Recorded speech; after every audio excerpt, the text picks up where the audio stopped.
লজ্জাস্থানকে হেফাজত করবে। যুবকরা নিজের চরিত্র ঠিক রাখার জন্য অবশ্যই নিজেকে কন্ট্রোল করার দরকার আছে না নাই? আসতে বলবেন না, আছে না নাই?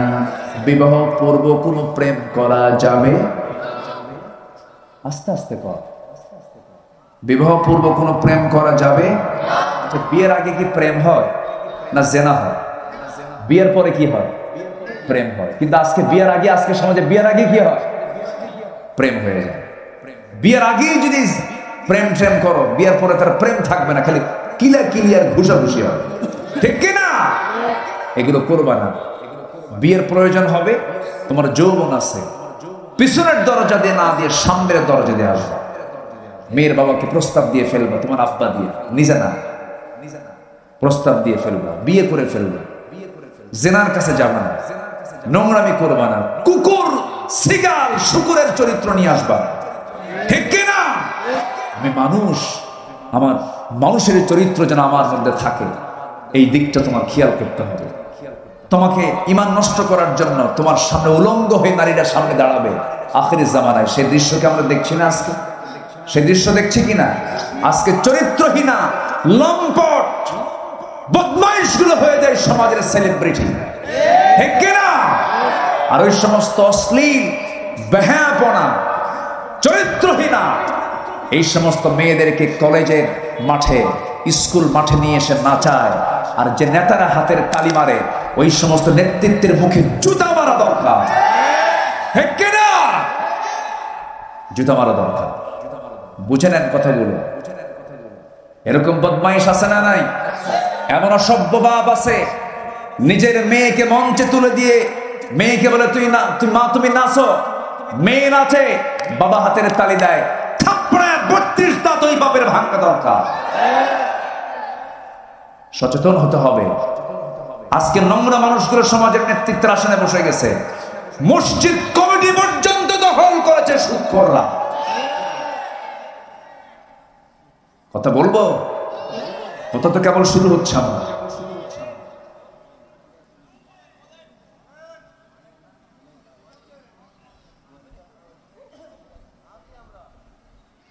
শোনেন, আজকে যদি আমরা সচেতন হতাম, অন্তত মসজিদ কমিটি কোন মক্ষর স্বার্থর দখল নিতে পারত না।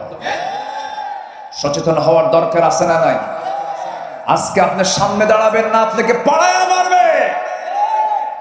দাঁড়াতে হবে কম ফানজির রাব্বাকা ফাকাব্বির। চোরের সংখ্যা 10 জন, বাড়িওয়ালা 1 জন। শক্তি কার বেশি? কার শক্তি বেশি? আমরা বাড়িওয়ালা, ওরা চোর। শুধু হুঙ্কার দরকার, সব বঙ্গোপসাগরে হাবুডুবু খায়া পড়বে। সাথে শুধু ঈমানটা থাকতে হবে। কি থাকতে হবে? ঈমানটা থাকতে হবে। নামাজ পড়বো তো ভাই? আজকে আমার দেশে এখন মসজিদ বেশি না মুসল্লি বেশি? বলেন তো। সেদিন এক মসজিদে ঢুকলাম ফজরের সময়, ঢুকে দেখি মোট 3 জন মুসল্লি, আমি সহ, আর বাকি 2 জন হলো ইমাম আর মুয়াজ্জিন আর আমি। মসজিদ টাইলস, এসি, মাইক টমটম, কিন্তু মুসল্লির খবর নেই। আসল মুসল্লি জোহরের না ফজরের? বলেন বলেন বলেন। একটা আদর্শ গ্রাম তাকে বলা যায়, যে আদর্শ গ্রাম সেটাই বলবো আমরা, যে গ্রামে ফজরের নামাজে মসজিদ টইটম্বর হয়ে যাবে মুসল্লি দিয়া। তা কি আছে? গ্রামের এই মাথায় একটা শুকর আদায় করে নিলাম। সম্মানিত হাজিরিন, উঠতে একটু দেরি হলে, শেষ হতে যদি দেরি হয়, আমাকে রেখে কি আপনারা চলে যাবেন? আমাকে সময় দেওয়া যাবে তো? সময় দিতে রাজি আছি তো ইনশাআল্লাহ? এত আবেগ ভালো না। আমি যতক্ষণ আছি ততক্ষণ থাকলেই হবে। যে আল্লাহ তাআলা সবাইকে শেষ অবধি, শেষ তক আল্লাহ তাআলা সবাইকে থাকার তৌফিক দান করুন। জোরে বলি আল্লাহুম্মা আমিন। আমি এদেশের 64 জেলার প্রত্যেকটা থানাতেও আমি গিয়েছি, মাহফিল করেছি আল্লাহর মেহেরবানি। দীর্ঘ এই 25-26 বছরের এই তাফসীর অঙ্গনে আমার এই পদচারণায় আমার কাছে মনে হয় সাতক্ষীরার মাটি এবং মেজাজ যেন মনে হয় মক্কা মদিনার সঙ্গে কিছুটা মিল আছে। বলি আলহামদুলিল্লাহ। সম্মানিত ভাইরা, আপনার এলাকার সবই সুন্দর, আপনাদের ভাষাটাও সুন্দর। ভাত খেয়ে যাবেন বলো, বলো কয় না? সাথে বলো লাগে না? ভাত খেয়ে যাবেন বলো না? এই যে আপনাদের ভাষার ভিতরে যে একটা গহনা, একটা সৌন্দর্য, এটা আল্লাহ তাআলার একটা পক্ষ থেকে নিয়ামত। বলি আলহামদুলিল্লাহ। বাংলার সহি উচ্চারণের দিক থেকে আপনারা অবশ্যই অনেক জেলার চেয়ে এগিয়ে আছেন, তবে আপনার চেয়ে এগিয়ে আছে নোয়াখালী। নোয়াখালী আগে আছে না?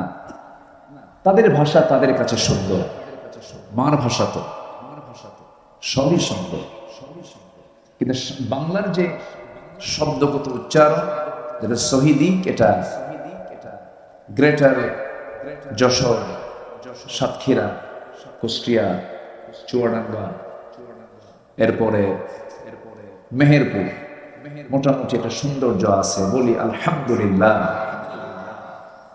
সম্মানিত ভাইয়েরা, একটু ক্যামেরা একটু ডিস্টার্ব হচ্ছে, থামেন, একটু ক্যামেরা ডিস্টার্ব হয়। এখন আপনি আলোচনা শুনছেন হাজার হাজার, হয়তোবা লাখ শুনলেন, লক্ষ মানুষের কাছে সরাসরি হয়তোবা মাইকে সাপ্লাই দেওয়া হয়ে, কিন্তু এই ক্যামেরা, এই যে রেকর্ডার গুলো আসছে, এরা আগামীকালকের মধ্যেই আমার এই আলোচনা পৌঁছে দেবে কোটি কোটি মানুষের কাছে। সবই তো ঠিক, আবার ধমক মারেন কেন? ধমক দিলে তো হবে। এখন ক্যামেরা যারা এখানে চালু করেছেন, ক্যামেরার তো ওয়ান অফ করতে হবে, এটা একটা মেশিন। তো একটু ধৈর্যের পরিচয় আমরা দেই। চোখ দুইটা, একটা বাহিরের চোখ, আরেকটা কি অন্তরের চোখ। কোন চোখটা বেশি দামি বলেন তো? বলেন, অন্তরের চোখটা বেশি দামি। আমরা কোরআনটা শুনবো, কোরআনটা দেখবো, আমরা কোরআনটা পড়বো, আমরা মাথা দিয়া না দিল দিয়া। কোরআনটা বুঝবো আমরা চোখ দিয়া না দিল দিয়া? দিল দিয়া। আমরা দিল দিয়ে কোরআনটা শোনার বোঝার চেষ্টা করি। জোরে বলি ইনশাআল্লাহ। একটু বসুন, আমি সেখান থেকেই কথা বলবো, আমার এটা অভ্যাস। আমি চেষ্টা করি একটা আয়াতকে সামনে রেখে কিছু কথা বলার। আমি যেখান থেকে তেলাওয়াত দিয়ে শুরু করেছি, ঠিক সেখান থেকে আমি শুরু করব এবং সেখানেই আমি শেষ করব। যেখান থেকে আমি তেলাওয়াত দিয়ে শুরু করেছি, সেই আয়াতকে সামনে রেখে আমি শেষ করার চেষ্টা করব। ওয়ামা তাওফীকি ইল্লা বিল্লাহ। সূরাটার নাম হলো সূরাতুল বাকারা। সূরাতুল বাকারা, বাকারা মানে হলো গাভী। বাকারা মানে কি? গাভী। আল্লাহ তাআলা আনতাযবাহু বাকারা, এই আয়াত থেকে একটা শব্দ নিয়ে এই সূরার নামকরণ করেছেন সূরাতুল বাকারা। 2.5 পারা জুড়ে, কয় পারা? কোরআন কয় পারা? 30 পারা। 2.5 পারা কোন সূরা বলেন? প্রায় 2.5 পারা সূরা বাকারা। 2.5 পারা, চিন্তা করুন, একটা সূরা। আবার এই সূরার মধ্যে এমন কিছু কিছু আয়াত আছে যেটা শ্রেষ্ঠ আয়াত। যদি বলা হয় কোরআনে কারীমের শ্রেষ্ঠ আয়াত কোনটা, এটাও কোন সূরার মধ্যে বলেন? সূরা বাকারার ভিতরে।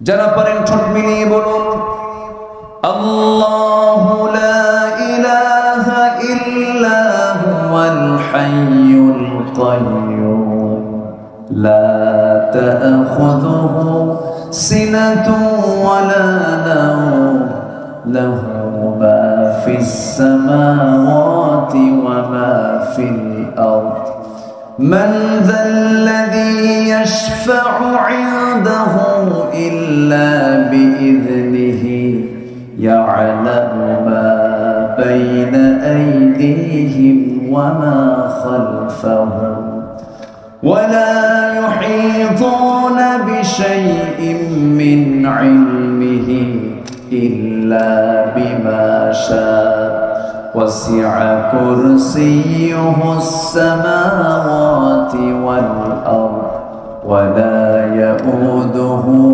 حفظهما وهو العلي العظيم جنبنا الله أكبر এই আয়াতের নাম কি বলেন তো? আয়াতুল কুরসি। 9টা বাক্য মিলে এই আয়াত, 9টা বাক্য জুড়ে আমার আল্লাহর পরিচয়। এটা হলো কোরআনে কারীমের শ্রেষ্ঠ আয়াত। আর একটা শ্রেষ্ঠ সূরা আছে, যে সূরাটা তাওহীদের সূরা, যেটাতে আল্লাহর পরিচয় পুরো পরিপূর্ণ পাওয়া যায়।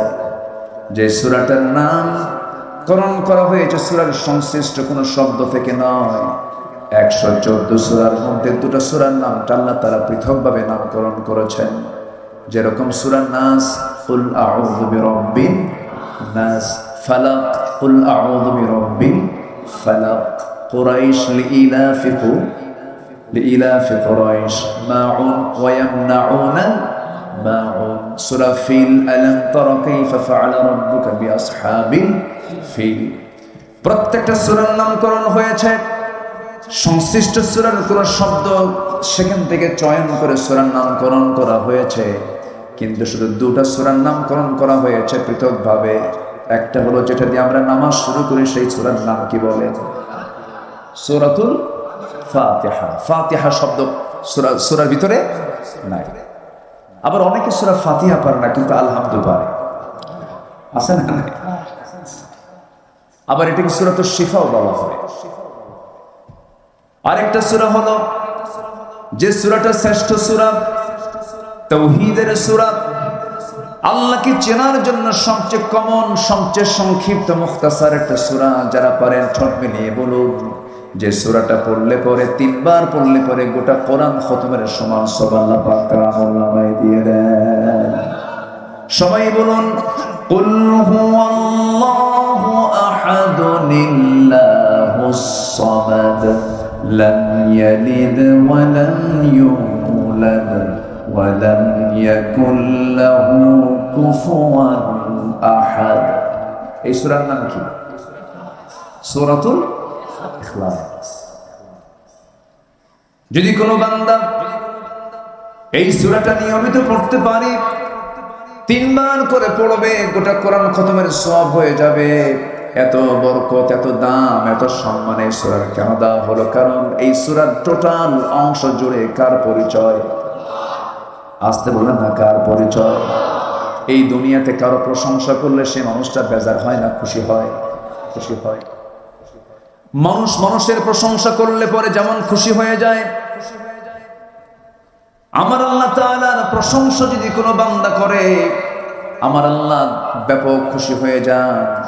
যখন বান্দা নামাজে দাঁড়ায় যখন বলে আলহামদুলিল্লাহি রাব্বিল আলামিন, আল্লাহর সঙ্গে সঙ্গে দেরি না করে সঙ্গে সঙ্গে জবাব দিয়ে দেন হামিদানি আবাদি। আর রহমানির রহিম যখন বলে, আল্লাহ বলেন আসনা আলাইয়া আবাদি। যখন বান্দা বলে মালিক ইয়াউমিদ্দিন, আল্লাহ বলেন মাজ্জাদানি আবাদি। ইয়াকা না'বুদু ওয়া ইয়াকা নাস্তাঈন পর্যন্ত যখন বান্দা বলে, আল্লাহ বলেন হাদা বাইনি ওয়া বাইনা আবদি। ইহদিনাস সিরাতাল মুস্তাকিম থেকে শুরু করে নিয়ালাদ দালিন পর্যন্ত যখন বান্দা বলে, আল্লাহ বলেন বান্দার নামাজের মধ্যে তুই এতক্ষণ ধরে যা যা চাইলি সমস্ত চাওয়া আমি আল্লাহ রাব্বুল আলামিন কবুল করে নিলাম। আবার বান্দা যখন রুকুতে চলে যায়, আল্লাহ তখন অস্থির হয়ে যান। বান্দা যখন সিজদায় পড়ে কাঁদে, আল্লাহ তখন সমস্ত ফেরেশতাকে ডাক দেন। ফেরেশতাকে ডাক দেন, ও ফেরেশতারা দেখ এই বান্দাটা আমার সঙ্গে কত সুন্দর করে নামাজের মধ্যে কথা বলল, রুকু দিল, শুধু রুকু নয় সিজদাও দিল। এই বান্দার তামাম জিন্দেগীর গুনাহ মাফ করে ওই বান্দার জন্য জান্নাতের বাজেট আমি আল্লাহ পাস করে দিলাম। নামাজ মানে নাজাত। নামাজ মানে কি? নাজাত। কিন্তু দুঃখজনক, আমার দেশের নামাজি বেশি না বেনামাজি বেশি? আসতে বলুন, নামাজি বেশি না বেনামাজি বেশি? কেন? ইসলামী সমাজের বৈশিষ্ট্য তেমন হওয়ার কথা ছিল না। অবশ্যই তাহলে সমাজ গঠনে সমস্যা আছে না? সমাজ বিনির্মাণে, সমাজটাকে সাজানোর জন্য যে নেতৃত্ব দরকার, সেই নেতৃত্বের মধ্যে ফাটল, প্রবলেম, অপূর্ণতা, অযোগ্যতা, ব্যর্থতা, অসম্পূর্ণতা আছে না নয়? যদি নামাজি নেতৃত্ব থাকতো আজকে সমাজের অধিকাংশ লোক নামাজি হতো, ঠিক কি না? সংসদে বলে যে কিছু কিছু মাদ্রাসায় সেই 4:30টার দিকে উঠে ছাত্রদেরকে পড়ানো হয়। 4:30টার দিকে উঠে তারা কি পড়ে তারা নিজেরাও জানে না, শিক্ষকও জানে না। মানে কোরআনটা মুখস্থ করে, এটা তাদের খুব গায়ের জ্বালার কারণ। চিন্তা করুন, যাদের কাছে কোরআন শেখা বিরক্তকর মনে হয়, কোরআন তেলাওয়াত যাদের কাছে বিরক্ত মনে হয়, যাদের কাছে কোরআনের চর্চা বিরক্ত মনে হয়, আমি তো মনে করি তাদের সিনার মধ্যে লুকানো আছে, রক্তের মধ্যে লুকানো আছে আবু জেহেল, হামান, ফেরাউনদের রক্ত।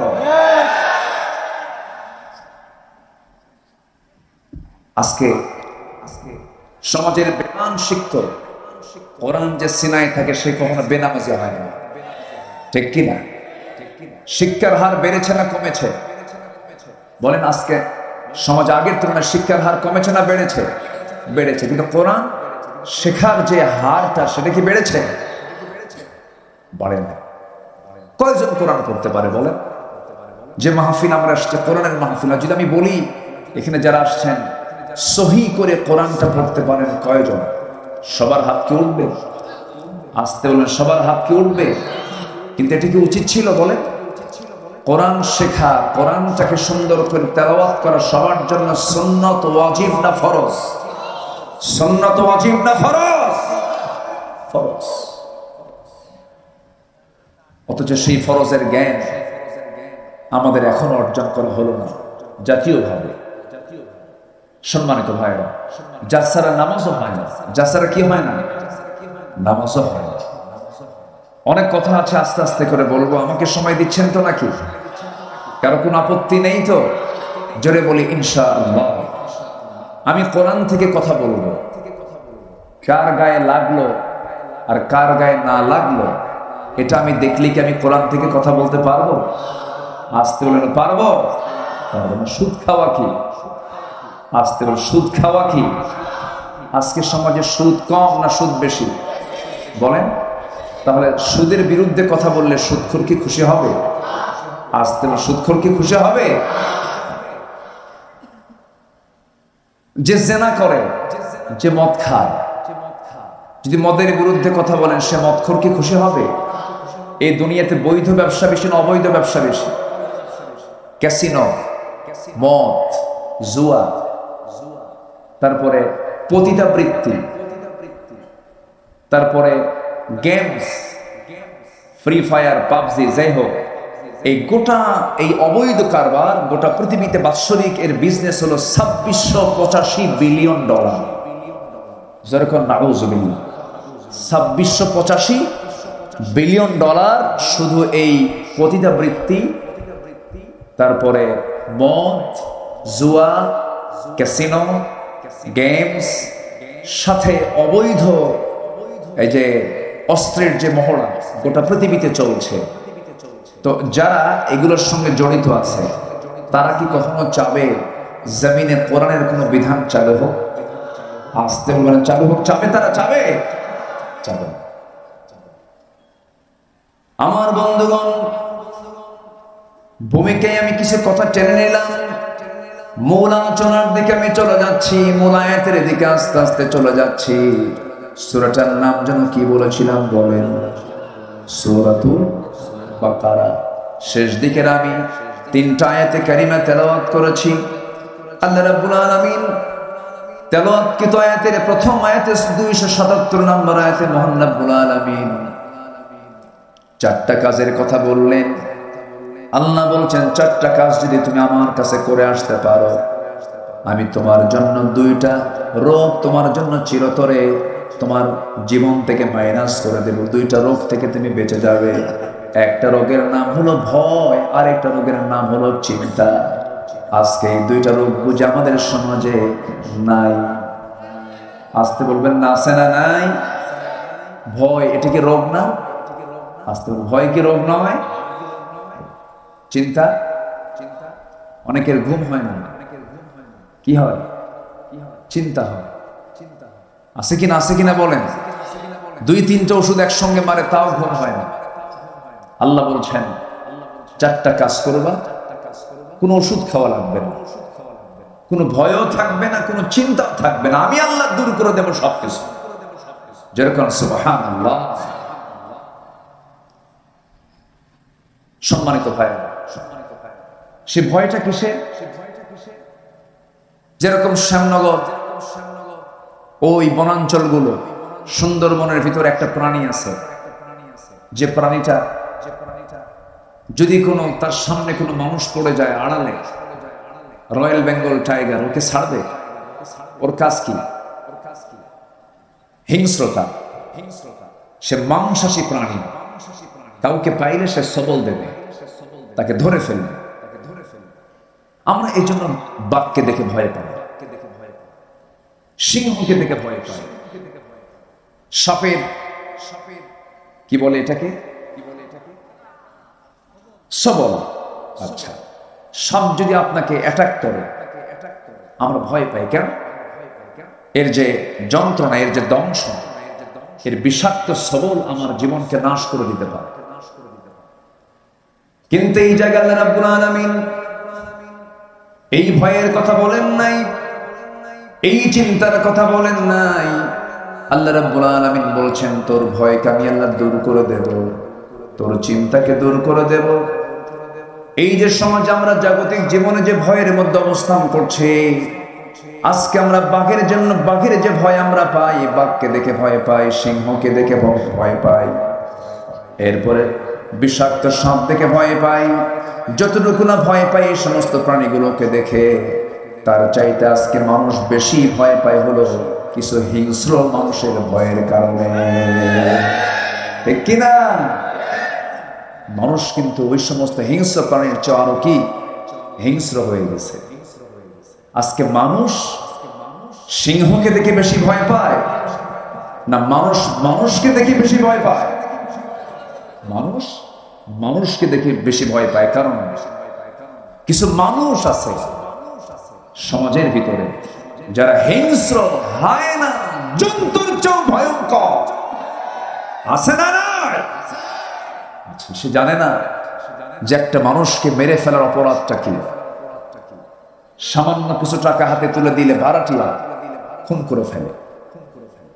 আজকে মানুষ মানুষকে খুন করছে, আজকে মানুষ মানুষকে হাসতে হাসতে মেরে ফেলছে। গোটা দুনিয়াতেই আজ এই চিত্র আমরা অবলোকন করছি। তাহলে মানুষ আজকে হিংস্র সেই বাঘ, সিংহকে দেখে বেশি ভয় পায় না মানুষ আজকে মানুষকে দেখে ভয় পায়? মানুষকে দেখে ভয় পায়।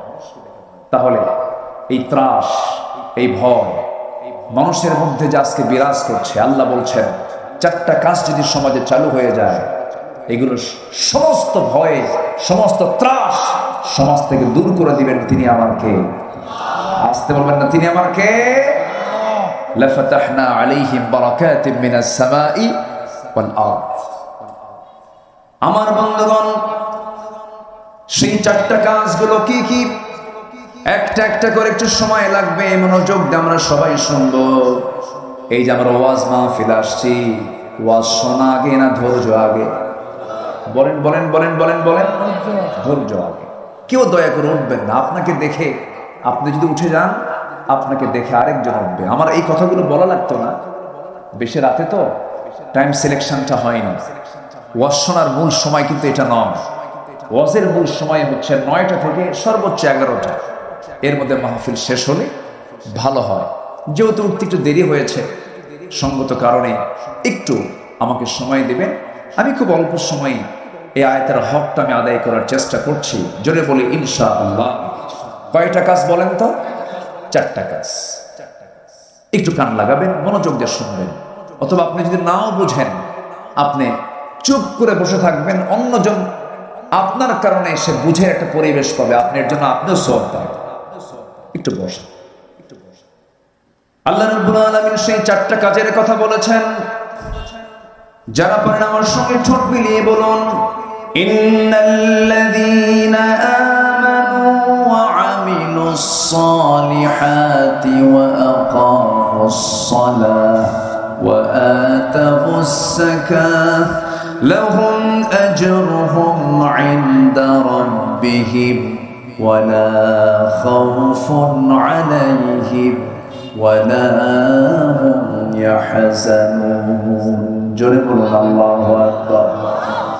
আল্লাহ রাব্বুল আলামিন বলেন, ইন্না নিশ্চয়, আল্লাযীনা যারা, নিঃসন্দেহে যারা, আমানু, এক নাম্বার হলো যারা ঈমান আনবে, এক নাম্বার কাজ হলো ঈমান আনা। এখানে বেঈমান কেউ আছে নাকি? আসতে কয়, এখানে বেঈমান কেউ আছে? কেউ কি বলে যে ভাই আমি বেঈমান? কেউ বলে? ঈমান না থাকুক কিন্তু কি কয় আমার ঈমান আছে। এক বেঈমানও আরেকজনকে বেঈমান করে, আছে না নাই বলেন? নিঃসন্দেহে যারা ঈমান আনবে, এখানে যারা বসে আছেন অবশ্যই সবার মনে মনে একটা আশা যে আমি ঈমানদার, কিন্তু আমি ঈমানদার কিনা এটাকে যাচাই করার জন্য কোন কিতাব দরকার বলেন? আসতে বলবেন না, কোন কিতাব দরকার? কোরআনটা দরকার। আসেন, আমার ঈমান আছে কি নাই এইটা কোরআন থেকে জেনে নেই। যদি আমরা কোথাও ধোঁয়া উঠতে দেখি, আমরা বুঝবো ধোঁয়ার নিচে কি আছে বলেন? আগুন আছে। ধোঁয়া প্রমাণ করে দেয় এর নিচে কি আছে? আগুন আছে। দিনের বেলা সূর্য দেখলাম, সূর্য যখন উদয় হলো তখন বুঝতে পারছি সারাটা দিন আমরা আলোকিত থাকবো। যখন সন্ধ্যা হয়ে যায় তখন বুঝবো এই যে রাত চলে আসলো। কোন একটা ঘরের মধ্যে ঢুকবো, আমি ঘরের মধ্যে ঢুকে যদি আমি এখানে গোবর, এখানে গোবর, এখানে গোবর যদি দেখতে পাই, এটা কি বলবো আমার মানুষের ঘর না গরুর ঘর? গরুর ঘর। ঠিক তেমনি আমি যে ঈমানদার, আমি জান্নার পছন্দের ঈমানদার, এটাকে প্রমাণ করার জন্য আমার মধ্যে কোন কোন সিমটম গুলো থাকা দরকার, সেই সিমটম গুলো যদি থাকে আমি ঈমানদার। নচেত আমার নামে ঈমান কিন্তু কামে কোনো ঈমান নাই। একটু আসেন আমরা মনোযোগ দিয়ে শুনি, একটু কান লাগাই। বাবার নাম আব্দুল করিম, আমার নাম আব্দুর রহিম, দাদার নাম শহীদুল ইসলাম, বাবার নাম শরীফুল ইসলাম, আমার নাম রফিকুল ইসলাম। তিনি ইসলাম তো আছে, আমি তো মুসলমান, আমি তো জান্নাতে যাবই না। বংশগত পরিচয় দিয়া নামের শুধু বড়াই করে মুসলিম পরিবারে জন্ম নিয়ে জান্নাত কখনো লাভ করা যাবে না। এমনকি আমার দেশে কিছু কিছু লোকের নামই আছে ঈমান আলী। কি নাম বলেন? ঈমান আলী, কিন্তু নামাজ নাই। আছে না নাই? নাম হলো রমজান আলী, দুপুর বেলা ভাত খায় রমজান মাসে। নাম কি? রমজান। নাম হলো হিম্মত আলী, সাইকেলের চাকা বাসলি সিট হয়ে পড়ে। নাম কি রাখছে? হিম্মত আলী। নাম হলো খোকা মিয়া, বয়স 84 বছর। বয়স কত? নাম হলো বাদশা মিয়া, ভিক্ষা করে। নাম কি রাখছে? বাদশা। নাম হলো আতর আলী, গোটা গায়ে গাজার গন্ধ। নাম কি? আতর। নাম দিয়ে তো কাজ হবে না, বংশ দিয়েও কাজ হবে না। নাম দিয়ে আমি জান্নাত পাবো না, বংশ দিয়েও আমি জান্নাত পাবো না। জান্নাত পেতে হলে নাম বংশ দরকার না, ঈমান দরকার। বলেন, ঈমান দরকার, ঈমানের গুণগুলো দরকার। যদি বংশ দিয়ে জান্নাত পাওয়া যেত, আমার নবীর বংশ আর আবুল আহাবের বংশ 2 না 1? এক বংশ। বংশ দিয়ে যদি জান্নাত পাওয়া যেত, আবুল আহাব জান্নাত পেয়ে যেত। বংশ দিয়ে যদি জান্নাত পাওয়া যেত, আবু তালেবও জান্নাত পেয়ে যেত। আমার নবীর জন্য, আবু তালেবের জন্য আমার মাঝে মাঝে একটু আফসোস হয়, আবু তালেব কি না করেছেন। আমার নবীজির বাবার ইন্তেকাল হলো, মার ইন্তেকাল হলো, আবার 8 বছর বয়সের দাদা আব্দুল মুত্তালিবের ইন্তেকাল হলো। ওই 8 বছর থেকে শুরু করে নিয়া আমার নবীর নবুয়তের জিন্দেগি পর্যন্ত এই আবু তালেব নবীর পাশে থেকে যে ভূমিকা পালন করেছেন, নবীকে যে মোহাব্বত প্রদর্শন করেছেন, যে পরিমাণ ত্যাগ স্বীকার করেছেন, জেল পর্যন্ত খেটেছেন, সেই আবু তালেবে এত কষ্ট করার পর আবু তালেব জান্নাতি না জাহান্নামী? কি নাই? আসতে বলে, জোরে একটু জোরে বলবে, কি নাই? আমার বন্ধুগণ, বাবার পরিচয় দিয়েও জান্নাত পাওয়া যাবে না, নবীর বাপ হয়েও লাভ নাই, আবার নবীর সন্তান হয়েও লাভ নাই, নবীর ছেলে হয়েও লাভ নাই। নবীর বাবা ছিল আজর, জাহান্নামী। ইব্রাহিম আলাইহিস সালামের মতো বাপ, তার মতো বাপ জাহান্নামী। আবার নূহ আলাইহিস সালাম বড় একজন পয়গম্বর ছিলেন। ইন্নী দাউতু কওমি লাইলা ওয়া নাহারা, দিনে রাতে তিনি কালিমার দাওয়াত দিয়েছেন, কিন্তু 900 বছর দাওয়াত দেওয়ার পরও তার বউ এবং তার সন্তান কালিমা পড়ে নাই। কেনানটা জাহান্নামী, তার সন্তান জাহান্নামী, তার বউটা জাহান্নামী। কারণ কি নাই? আসতে বলবেন না, কি নাই? ঈমান নাই। তাহলে বোঝা গেল বাবার পরিচয় দিয়ে জান্নাত পাওয়া যাবে না, বংশের পরিচয় দিয়ে জান্নাত পাওয়া যাবে না, চেহারা দিয়ে জান্নাত পাওয়া যাবে না, নেতার পরিচয় দিয়ে জান্নাত পাওয়া যাবে না, অর্থবিত্ত দিয়ে জান্নাত পাওয়া যাবে না। জান্নাত পাওয়ার জন্য এক নম্বর শর্ত হলো ঈমান, ঈমান, ঈমান। ঠিক কি না? ঈমান। পীরের ছেলে বলে আপনি জান্নাত পাবেন না। অনেকদিন আগে এক মাহফিল আমি পার্টিসিপেট করলাম, অংশগ্রহণ করলাম। সেখানে আরেকজন মেহমান, বয়স্ক মানুষ, তো আমি ওনাকে দেখে সালাম দিলাম। উনিও অতিথি, সালাম দিলাম। অনেকে আছে সালাম দিলে উত্তর খুঁজে পাওয়া যায় না, আছে না? কিছু কিছু আছে, সালাম দিবেন আসসালামু আলাইকুম, আওয়াজ নেই। এটা মানুষের কিছু বদ স্বভাব। এটা সালাম, এটা হচ্ছে সবচেয়ে শ্রেষ্ঠ দোয়া। সালামের যে জবাব সঠিকভাবে দেয় না, এটা সেই ইসলামের এটা বড় একটা হুকুম থেকে সে নিজেকে বঞ্চিত রাখে। তো সালাম দিলাম, উত্তর তেমন নাই। তো আমি তাকে আবার কাছে টান দিয়ে বললাম, মুরব্বী আপনার পরিচয়? উনি খেপে গেলেন আমার উপরে। খেপে গিয়ে বলতেছে, আমি অমুক পীর জানা। কি জানা বলেন তো? পীর জানা। খুব জোর গলায় বললেন। তা আমি শুনলাম, আমি আর কিছু বললাম। তা আমাকে আবার উল্টা প্রশ্ন করেন, আপনার পরিচয়? বললাম, আমি তো নবী জাদা। কি জাদা? নবী জাদা। আমি পীরকে মহব্বত করি। আবার ভুল বুঝবেন না, আমি পীরকে মহব্বত করি যদি সঠিক পীর হয়, যদি শাহজালাল ইয়ামিনের মতো হয়, শাহ পরানের মতো হয়, আপনাদের বুকে আছেন খান জাহানালীর মতো হয়, মাইনুদ্দিন চিশতি রহমতুল্লাহের মতো হয়, রাজা পৃথ্বীরাজের বিরুদ্ধে যারা মোকাবেলা করেছেন, এরকম হক যদি হয় কোনো আপত্তি নাই। কিন্তু গাঁজা খাওয়া দরবার, পিটাইয়া সোজা করা দরকার। ঠিক কিনা? আছে না নাই? গাঁজা খা, গাঁজা নাকি বেহেশতের গাছ। কত যে ভণ্ডামি আমার দেশে আছে। আল্লাহ তুমি এই সমস্ত ভণ্ডামি থেকে জাতিকে হেফাজত করো। জোরে বলি আল্লাহুম্মা আমিন। ভাইরে, একটু মনোযোগ দিয়ে কথাগুলো শুনুন, খুব গুরুত্বপূর্ণ কথা। ওয়াজ তো আমার না, ওয়াজ মূলত কার? ওয়াজ কি আমার? ওয়াজ কি কোনো মোল্লা?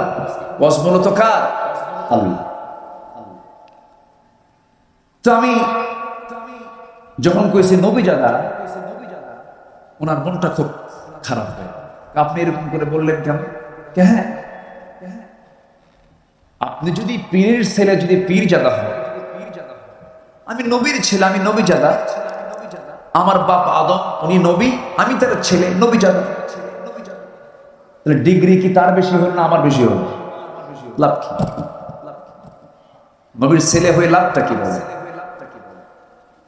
নবীর বাপ হয়ে লাভ কি? আর নবীর ছেলে হয়ে লাভ কি? লাভ হবে কি দিয়া? জোরে বলেন, আরো জোরে বলেন, ঈমান। এখন প্রশ্ন হলো, আমার যে ঈমান আছে আমি বুঝবো কেমনে? আমার যে ঈমান আছে আমি বুঝবো কেমনে? এটা কি জানার দরকার আছে? শুনবেন? আমাকে সময় দিচ্ছেন? জোরে বলি ইনশাআল্লাহ। প্রচন্ড ধৈর্য আপনাদের মধ্যে আমি ফিল করছি, আলহামদুলিল্লাহ। এত রাতে 12:15 বাজে, কিন্তু কোনো লোকের কোনো নড়াচড়া নেই। এটা প্রমাণ হয় কদমতলা এই এলাকার মানুষের ভিতরে ইসলামের চেতনা অত্যন্ত মজবুত, অত্যন্ত মজবুত, অত্যন্ত মজবুত। বলি আলহামদুলিল্লাহ। বসে আমার ইমান যে আছে আমি বুঝবো কেমন? এটার ওজন করার জন্য কোন কিতাবটা আছে বলেন তো? কোরআনটা আছে। আসুন কোরআনের আয়নায় আমরা দেখে নেই আমাদের চেহারা, ইমানের চেহারাটা কেমন। কিসের আয়নায়? এই আয়নায় আমরা দেখে নিই যে আমাদের ইমানের চেহারাটা কেমন। আমাদের ইমানটার চেহারা কি ঠিক আছে না নষ্ট হয়ে গেছে? একটু আমরা শিখে নেই, বুঝে নেই।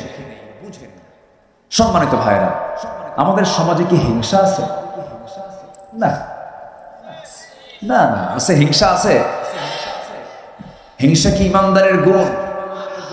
এটা কি ইমানের গুণ না ইমানের রোগ? বলেন, ইমানের গুণ না ইমানের রোগ? হিংসা আছে যার, আমল নষ্ট হবে তার। ইমানের রোগ, হিংসা একটা রোগ। একজনের একটু উন্নতি হয়, একটু বড় হতে থাকে, আরেকজনের ঘুম হয় না। এরকম লোক তো সাতক্ষীরায় নাই। আছে একটু জমি কেনে, একটু পরিশ্রম করে, চাষি মানুষ, বছর হতে 1 বিঘা জমি কিনলো। জমি কি এমনি কিনছে? হিংসায় ওর ভুল হয়। আছে না নাই? মেয়েকে একটু ভালো জায়গায় বিয়ে দিছে, একটু ভালো ভালো ঘরে বিয়ে হয়েছে, প্রতিবেশীর ঘুম হয় না, খুব হিংসা করে। একজন একটা পড়াশোনা করেছে, একটা রিক্সাওয়ালার ছেলে মাস্টার্স ডিগ্রি পাস করেছে, ভালো একটা চাকরি বাকরি পাইছে, প্রতিবেশীর ঘুম হয় না, হিংসা করে। আছে কি না? এটা মনে হয় নাই এলাকায়। আছে না? এটা কিসের রোগ বলেন তো? বলেন কিসের রোগ বলেন তো? কিসের রোগ? ইমানের রোগ। এক বেচারি বিয়ে করবে, আগের যুগে তো বিয়ে করতো ঘোড়া নিয়ে,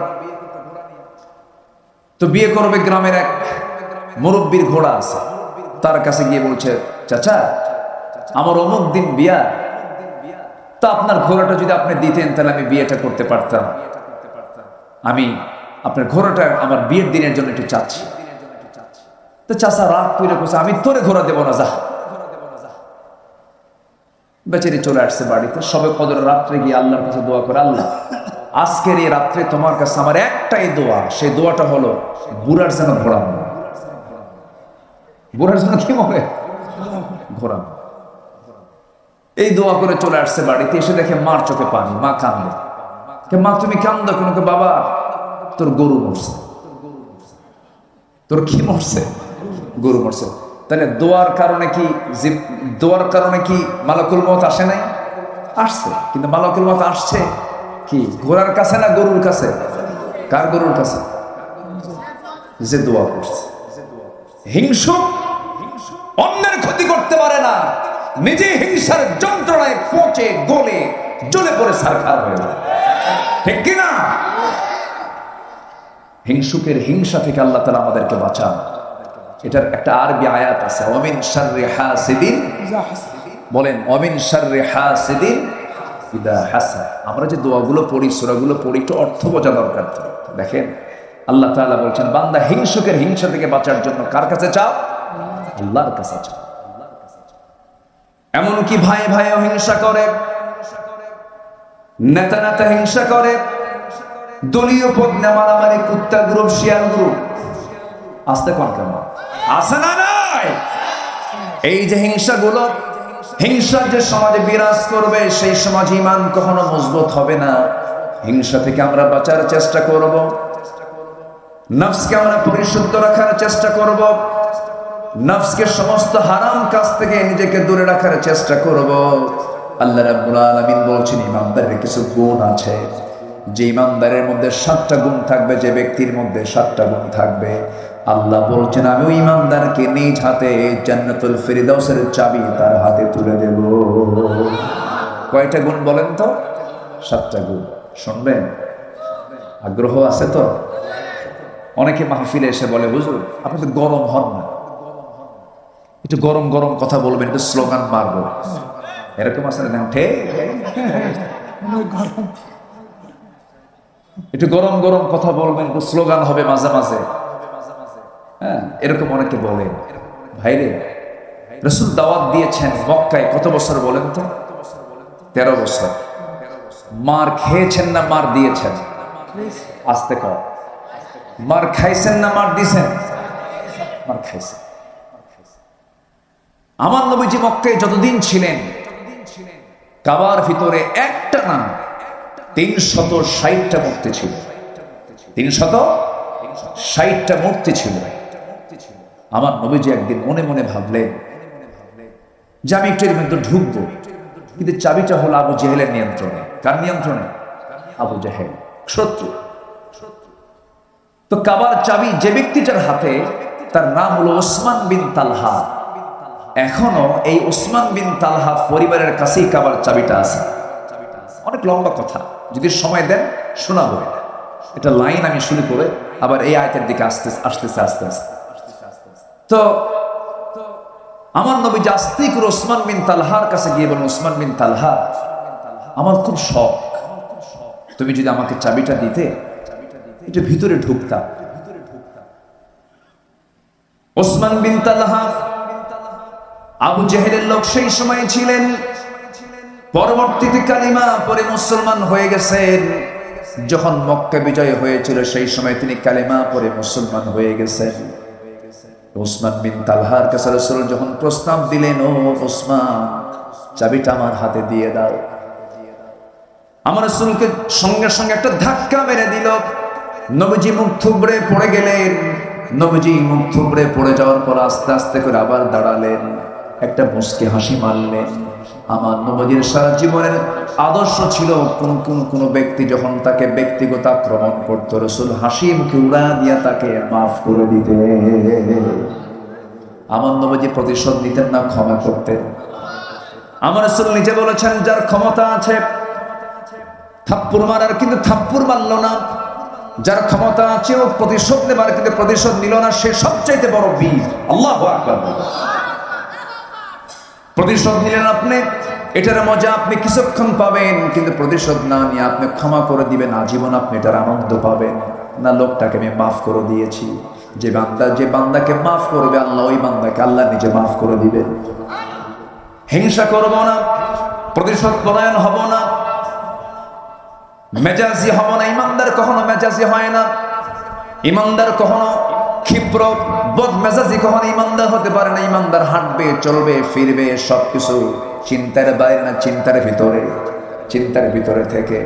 আমার নবীজি মুখ থুবড়ে জমিনে পড়ে গেলেন। সেই নবীকে মুখ থুবড়ে জমিনে ফেলে দেওয়া হলো, যে নবীর জন্য আমার আল্লাহ অস্থির হয়ে যান, যে নবীর সম্মান আরশ আজিমের মালিক আল্লাহর পরে আল্লাহ নিজে পরিচয় দিয়েছেন আলহামদুলিল্লাহি রাব্বিল আলামিন। আর আমার আল্লাহ আমার নবীর পরিচয় দিচ্ছেন, সবাই বলেন ওয়ামা আরসালনাকা ইল্লা রাহমাতাল লিল আলামিন।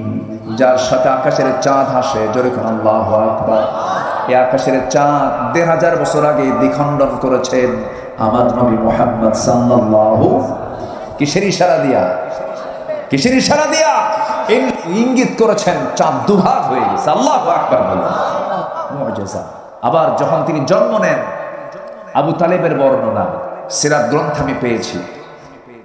আবু তালেব নবীজির আপন চাচা কাফের। একদিন নবীজির নবুয়ত প্রাপ্তির পর আবু তালেব বলতেছেন, মুহাম্মদ, একটা স্মৃতিচারণ করতে চাই তোমার সামনে। কি স্মৃতিচারণ? তোমার যখন জন্ম হলো আমি নিজে তোমাকে দেখতে গেলাম তৃতীয় রাত্রিতে। কোন রাত্রিতে? তৃতীয় রাত্রিতে। তোমার ঘরের মধ্যে আমি ঢুকলাম, কিন্তু আমি লক্ষ্য করে দেখি তোমার মা তোমাকে ঘরের মধ্যে রাখে নাই, তোমাকে খোলা আকাশের নিচে, চাঁদনি আকাশের নিচে তোমাকে শুইয়ে রেখেছে। তোমার মার চোখে পানি, কান্নায় ভেঙে পড়ছে, বারবার কান্নাকাটি করছে, তোমাকে কোলে নিতে পারতেছে না, বারবার টেনশন করছে। তোমার বাবা নাই, আমার ভাই আব্দুল্লাহর ইন্তেকাল হয়ে গেছে তোমার জন্মের পূর্বেই। তোমার মা তার স্বামীর জন্য বারবার কান্নাকাটি করে, তোমাকে কোলে নিতে বারবার সে অস্থির হয়ে যায়, অজ্ঞান হয়ে যায়। আমি লক্ষ্য করে দেখলাম তুমি একা, তোমার পাশে তোমার মা নাই। সেই সময় আমি লক্ষ্য করে দেখি তুমি চাঁদনি আকাশের রাত্রিতে, চাঁদনি আকাশের নিচে তুমি শুয়ে আছো। তুমি তোমার দু চোখ দিয়ে সুন্দর করে আকাশের চাঁদ দেখতেছো। তোমার ডান হাতটা যখন বাম দিকে আসে, তোমার সঙ্গে সঙ্গে চাঁদটাও বাম দিকে আসে। যখন তোমার হাতটা যখন ডান দিকে যায়, চাঁদটাও ডান দিকে চলে যায়। যখন তুমি তোমার হাত দুইটা দিয়ে নিচের দিকে টেনে আনো, আকাশের চাঁদটাও নিচের দিকে চলে আসে। আমি কি সেই রাতে এই দৃশ্যটা আমি ভুল দেখেছি না সঠিক দেখেছি মুহাম্মদ বলো তো? সঙ্গে সঙ্গে রাসূল বললেন, চাচা আল্লাহর কসম করে বলি সত্যি দেখেছেন। কারণ আমার মা তার স্বামী হারিয়েছেন, স্বামী না থাকার যন্ত্রণা সহ্য করতে পারছিলেন না। সন্তান আমি জন্ম নিয়েছি, সন্তানরা স্বামীর কোলে তুলে দিবেন, সেই স্বামীটা নাই। আমাকে দেখলেই তার স্বামীর কথা মনে হয়ে যায়। মা আমাকে টাইম দেন না, এই জন্য আল্লাহ রাব্বুল আলামিন আকাশের চাঁদ এই জন্য আমাকে কিছু রাতের জন্য আমার জন্য খেলনা বানায় দিয়েছিলেন। জোরে বলুন সুবহানাল্লাহ। যে নবীর জন্য আকাশের চাঁদ আল্লাহ তাআলা খেলনা বানায় দেন, সেই নবীজিকে ওসমান বিন তালহা ধাক্কা মেরে ফেলে দেয়। নবীজি আস্তে করে দাঁড়িয়ে মুস্কি মুস্কি হাসি মেরে ওসমান বিন তালহাকে বলছেন, ওসমান তোমার দাপটে তোমার ক্ষমতা বলে তুমি আজকে আমাকে ধাক্কা মেরে ফেলে দিলা। তুমি কি জানো যে চাবি আজকে তোমার হাতে শোভা পাচ্ছে, ওই চাবি আল্লাহ তাআলা একদিন আমার হাতে তুলে দিবেন। একটু আস্তে করেন সুবহানাল্লাহ। কেমন করে হাতে পেলেন? অনেক লম্বা প্রেক্ষাপট, শুনতে রাজি? আস্তে করে সবাই কি শুনতে রাজি আছে? ওসমান বিন তালহা মনে মনে চিন্তা করতেছে, মুহাম্মদ বিন আব্দুল্লাহ যা বলে তাই তো হয়ে যায়, কারণ সে সত্যবাদী। আমরা জানি সে কখনো মিথ্যা কথা বলে না। তাহলে তো এই কথা যদি সত্যি হয়ে যায় তাহলে তো বিপদে পড়ে যাব। আস্তে করে কানে কানে বলে, মুহাম্মদ শোনো, তোমাকে কাবার চাবি আমি তোমার হাতে তুলে দেব, কিন্তু শর্ত হলো এই কথা যেন আবু জেহেলের কান পর্যন্ত না যায়, আবু জেহেল যেন না জানতে পারে। দেখছেন নেতার ভয়ও আছে। আমার নবীজি বললেন, ঠিক আছে, কেউ জানবে না, আমাকে কাবার চাবিটা দিয়ে দাও। কাবার চাবি যখন রাসূল হাতের মধ্যে নিলেন, দরজার সামনে গেলেন। আমার নবীজি ওই কাবা ঘরের বাসিন্দা তিনি ছিলেন। যারা হজে গেছেন, আমি নিজের চোখে আল্লাহ তাআলা আমাকে দেখার তৌফিক দিয়েছেন, কাবা ঘরের ঠিক পূর্ব পাশের বাসিন্দা হচ্ছেন মুহাম্মদ সাল্লাল্লাহু আলাইহি ওয়াসাল্লাম। আমার নবীজির ঘর হলো কাবা শরীফের ঠিক পূর্ব ধারে, তার কিবলাও পশ্চিম, আমাদের কিবলাও পশ্চিম। পৃথিবীর সব মানুষের কিবলা কি পশ্চিম? কারো উত্তর, কারো দক্ষিণ, কারো পূর্ব। আর আমাদের কিবলা কি? পশ্চিম। আমার রাসূলের কিবলাও কি? পশ্চিম। মিল আছে না নাই? আছে। এবং আমার নবীজির বাহ্যিক সুরতের সাথে আমাদের সুরতের অনেকের মিল আছে। নবীজির চুল কিন্তু কালো ছিল, সাদা ছিল না। সাদা চুল ওয়ালা লোক পৃথিবীতে আছে না নাই? আছে না নাই?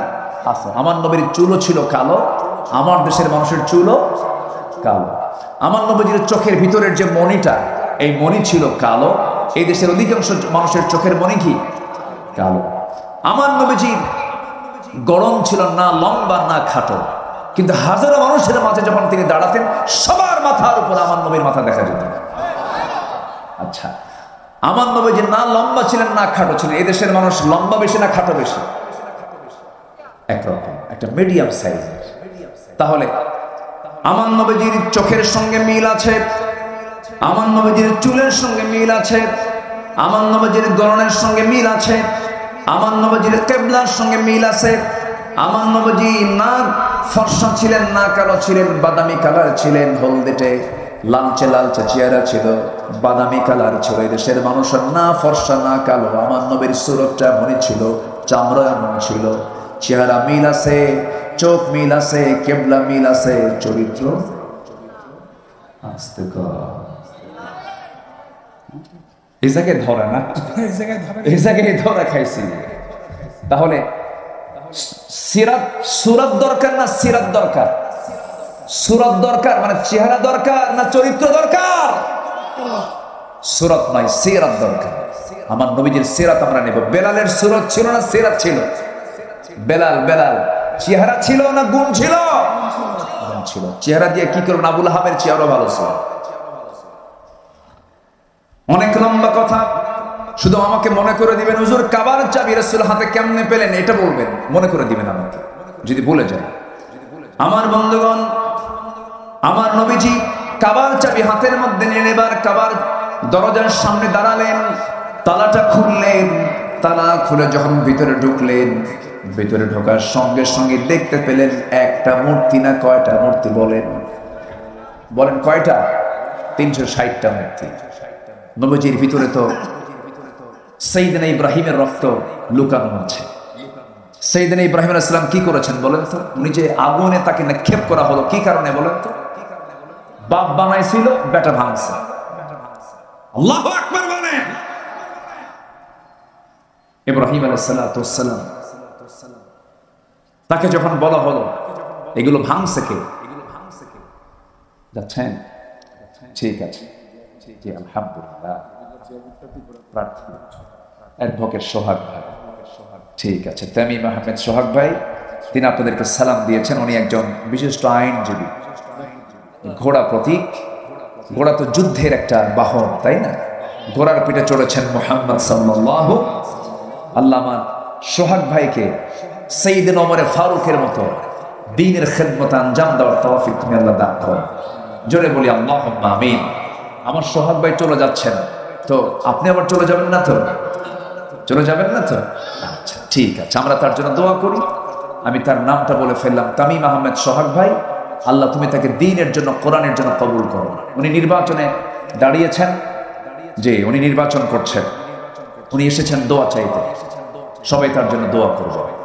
জি আল্লাহ কবুল করুন। জোরে বলি আল্লাহুম্মা আমিন। আমি তাকে হয়তো মাইক দিলে ভালো হতো, কিন্তু মাহফিলের সৌন্দর্য একদম নষ্ট হয়ে যাবে। মাহফিলের সৌন্দর্য রক্ষার্থে আমি তার কাছে ক্ষমা সুন্দর দৃষ্টি কামনা করছি। জি ঠিক আছে, জি ইনশাআল্লাহ, আলহামদুলিল্লাহ। তো আমি কি আবার শুরু করতে পারি আলোচনা? কোন আপত্তি নাই তো? জোরে বলি ইনশাআল্লাহ। সম্মানিত ভাইরা, এখন আমার দিকে তাকান। সম্মানিত ভাইরা, আমার নবীজি দেখতে পেলেন কয়টা মূর্তি বলেন তো? বলেন তো, মূর্তি দেখলে কি কার ঘরে ঢুকছে? কার ঘরে ঢুকাইছে? পৃথিবীর প্রথম ঘর, পৃথিবীর প্রথম ঘর কাবার ভিতরে আরবের পত্তলিকরা 360টা মূর্তি ঢুকায় রাখছে। আমার নবীজি এগুলো দেখলেন, রক্ত তো লুকানো আছে সাইয়েদনা ইব্রাহিমের। ভাবতেছেন ভেঙ্গে চুরমার করে দেবে। ইব্রাহিম মূর্তি রেখেছিলেন না ভেঙ্গেছিলেন? আস্তে কম রাখছিলেন না ভেঙ্গেছিলেন? ভাঙছিলেন। আবার উল্টা পাল্টা বুঝবেন না, হয়তো আগামীকালকে যেন এটা যেন হেড নিউজ না হয়, হুজুর আসছিল মূর্তি যা আছে সব ভেঙ্গে সোজা করতে বলছে। এটা যেন আবার উল্টা পাল্টা বুঝে না। হিন্দু ভাইয়েরা মূর্তি বানাবে, তারা তাদের মন্দিরে তাদের উপাসনা করবে, আমাদের এতে কোনো হেডেক, মাথা ব্যথা নাই। তাদের ধর্ম তাদের কাছে, আমাদের ধর্ম আমাদের কাছে। তাদের কোনো মূর্তিকে আমাদের গালি দেওয়ার দরকার নাই। কিন্তু কথা হচ্ছে ধর্ম যার যার, উৎসব সবার। এখানে ঘটনা কিছু পেঁয়াজ খেয়েছে।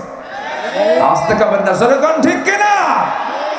এই জাতীয় কথা মানুষ বললে পরে তার ঈমান আছে না গেছে? ঈমান আছে না গেছে? ধর্ম যার যার, উৎসব সবার যদি হয়। আমার দেশে কোনদিন কি দেখেছেন আমাদের ঈদগাহে, আমাদের জুমার নামাজে, ঈদের নামাজে অন্য ধর্মের কোন ভাইকে অংশগ্রহণ করেছে?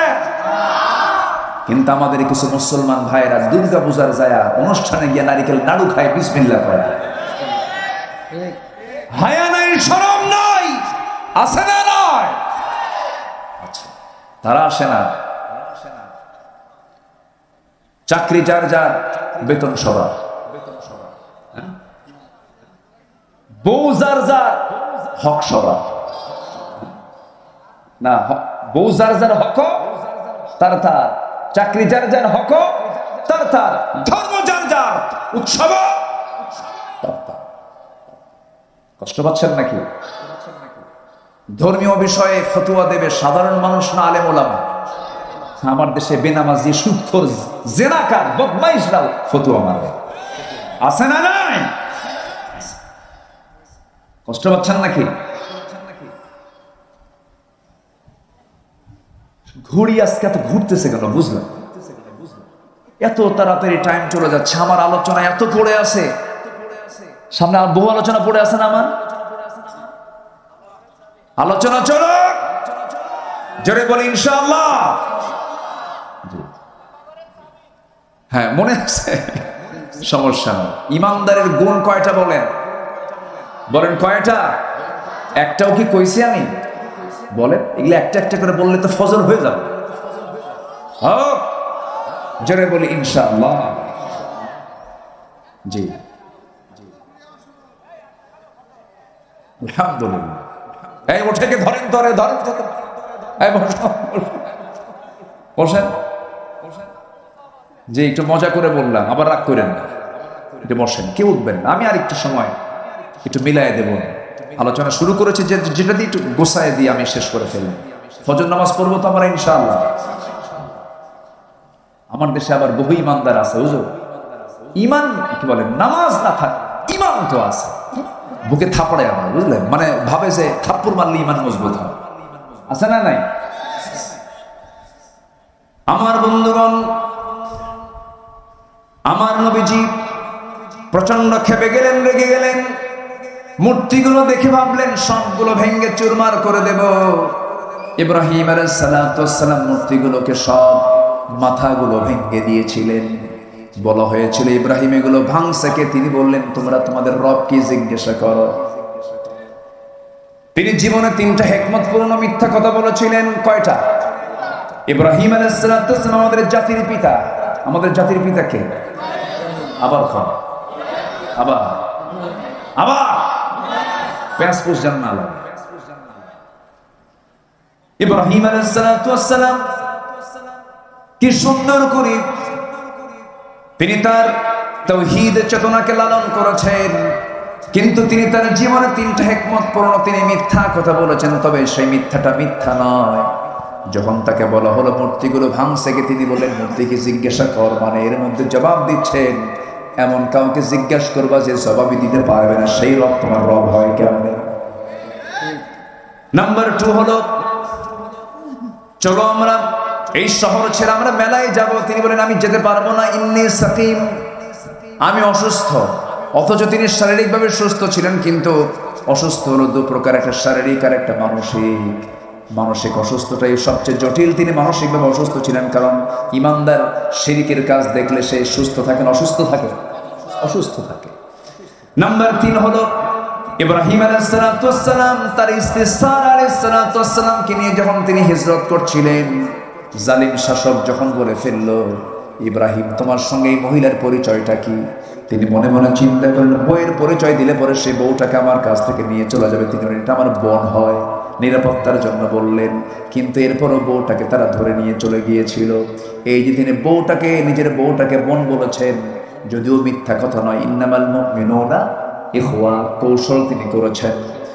ইব্রাহিম আলাইহিস সালাতু ওয়াস সালাম এই 3টা হিকমতপূর্ণ কথা বলেছিলেন।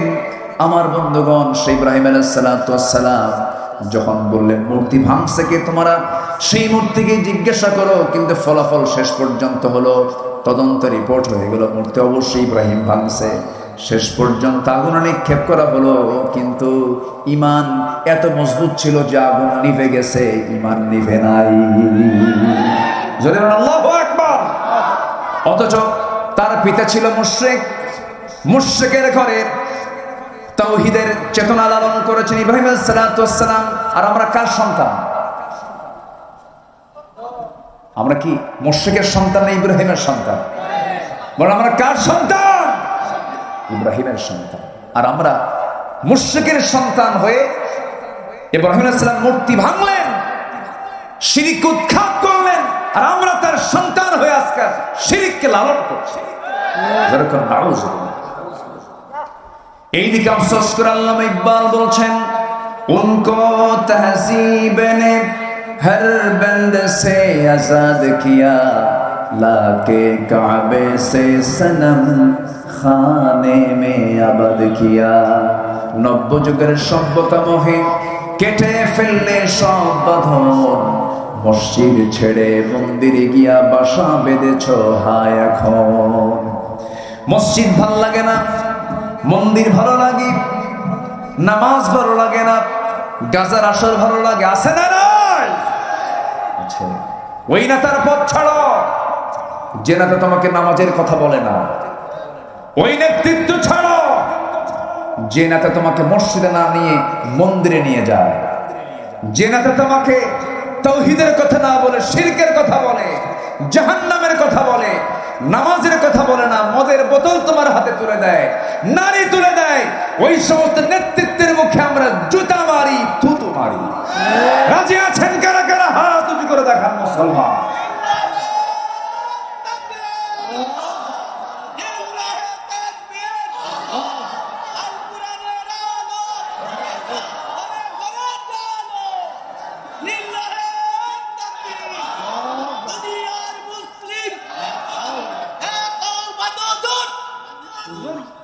আল্লাহ কবুল করুন, জোরে বলি আমিন।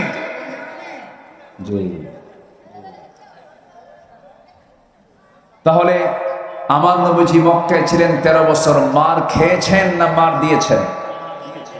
মক্কায় মার খাইছেন না মার দিয়েছেন? মার খেয়েছেন। মার খাইয়া শেষ পর্যন্ত টিকতে পারলেন না। ওই মক্কার ভিতরে 360টা মূর্তি রেখেই মক্কায় 13 বছর তিনি সময় কাটালেন। ভিতরে ঢুকি ভাবলেন সব মূর্তিগুলোকে ভেঙ্গে চুরমার করবো, কিন্তু ক্ষমতা কি নবীর হাতে না আবু জাহেলের হাতে? বলেন কার হাতে? আবু জাহেলের হাতে। না, আমি মনে হয় শেষ করে দিলে ভালো হয় নাকি? বসেন। আপনি কই ছিলেন এতক্ষণ? ছিলেন নাকি? এই তো একটা এরকম তো আমার লোক দরকার, এরকম লোক দরকার আছেন নাই বলেন তো?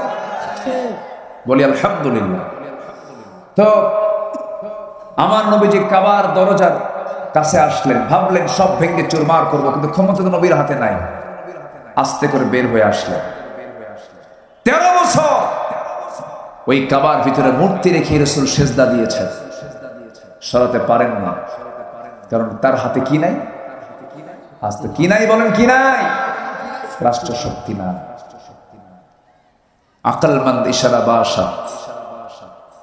সচেতন ব্যক্তির জন্য কিন্তু ইঙ্গিতগুলোই যথেষ্ট। একটু বুঝে নেন, সময় আসবে। আসতে বলবেন না, সময় আসবে। জোরে বলি ইনশাআল্লাহ।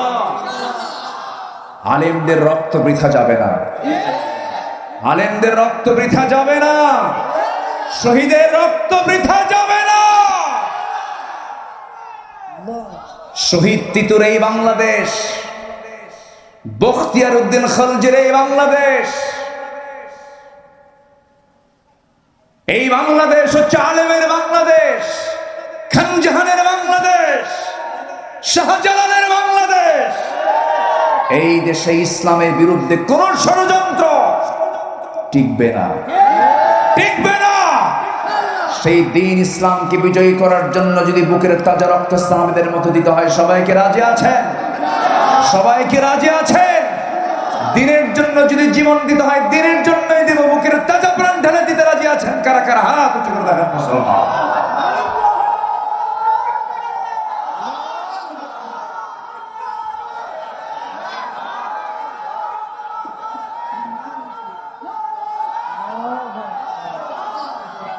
আল্লাহ কবুল করো, জোরে বলি আল্লাহুম্মা আমিন।